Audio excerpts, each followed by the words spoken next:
भारतीय संविधान में हमारे यहाँ बहुदलीय व्यवस्था है और यहाँ चुनाव में प्रत्येक दल को हिस्सा लेने का अधिकार है। लेकिन इस समय नेताओं में सत्ता हासिल करने की होड़ इस प्रकार से है कि वह ऐसे द्विध्रुवी बनाने के प्रयास में जुट गया है। एक तरफ एनडीए है, दूसरी तरफ इंडिया है। और इंडिया में जहां 26 विपक्षी दलों का गठबंधन है, वहीं एनडीए में अगर गठबंधन की घटक दलों की संख्या के हिसाब से देखा जाए तो वह इससे बढ़कर 38 है। और इसी को आधार बनाते हुए दावे और प्रतिदावे किए जा रहे हैं। एक दूसरे पर वार और प्रतिवार और शब्दों का प्रहार जारी है। प्रधानमंत्री ने संसदीय दलों की बैठक के बीच अपने यह बात कही कि इस समय जो इंडिया विपक्षी दलों का गठबंधन बना है वह अब तक का सबसे निराश और हताश गठबंधन है। इंडिया नाम रखने से कुछ नहीं होता और ऐसे कर के लोगों को बहलाया नहीं जा सकता है, लोगों को घुमाया नहीं जा सकता है इंडिया के नाम पर, क्योंकि इंडिया नाम तो ईस्ट इंडिया कंपनी की भी थी जिसने भारत पर कब्जा जमाया था।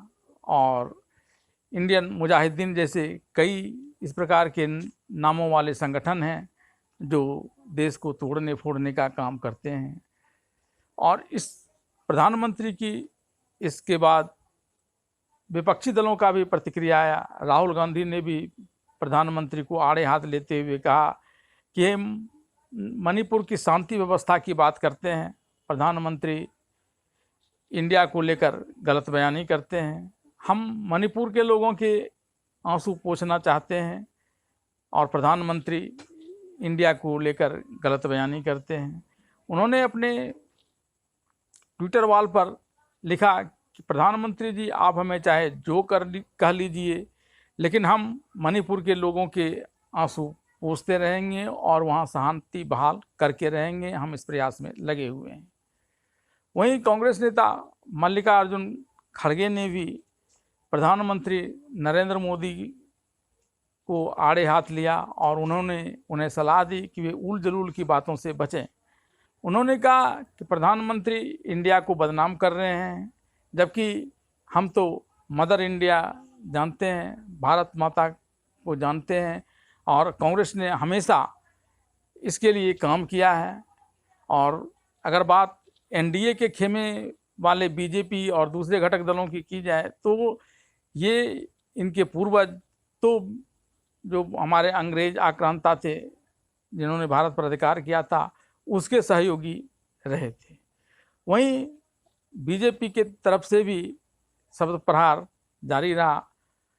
संसदीय कार्य मंत्री प्रहलाद पटेल ने कहा कि प्रधानमंत्री ने बड़े भावुक स्वर में अपने संसद सदस्यों के साथ हो रही मीटिंग में ये बताया कि यह गठबंधन जो इंडिया बना है नया वह हताश है, निराश है। ऐसे में 2024 में एनडीए की जीत तय है, लगातार तीसरी जीत होगी और इसके लिए सभी को तैयार रहना चाहिए। इंडिया नाम रखने से कुछ नहीं होने वाला। इंडिया नाम तो ईस्ट इंडिया का भी था, इंडियन मुजाहिदीन का भी था। वहीं बीजेपी के दूसरे बड़े नेता रविशंकर प्रसाद ने भी कहा कि प्रधानमंत्री ने इस अवसर पर बड़ी अच्छी बात कही है कि इस प्रकार के इंडिया के नाम रखकर लोगों को गुमराह नहीं किया जा सकता, क्योंकि इंडियन नेशनल कांग्रेस के संस्थापक के बारे में ही प्रधानमंत्री ने बताया कि उसकी स्थापना ए.ओ. ह्यूम ने की थी और ए.ओ. ह्यूम विदेशी थे और वे अंग्रेज़ों का ही हित चाहते थे। भारत में अंग्रेज़ों के प्रति बढ़ रहे विद्वेष की भावना जो विद्रोह को जन्म दे सकता था, उसके शांति के लिए ही उसने अंग्रेजी सरकार के साथ मिलकर यह दुर्विसंधि की थी कि वे छोटे छोटे प्रलोभन देकर भारतीयों को शांत करवाते रहेंगे, जिससे बड़ा विद्रोह अंग्रेज़ों के विरुद्ध नहीं हो सकेगा। और इसलिए उन्होंने इंडियन कांग्रेस की स्थापना कराई थी। अब एनडीए और इंडिया दोनों के बीच शब्द प्रहार जारी है और शब्द प्रहार के मामले में कौन भारी पड़ता है, यह आने वाले दिनों में इनके नेताओं के द्वारा दिए जाने वाले वक्तव्यों से पता चलेगा। लेकिन मजबूत कौन है, सत्ता पर 2024 में कौन आएगा, यह पता चलेगा जब 2024 का लोकसभा चुनाव हो जाएगा और लोग मतदान कर देंगे और उसके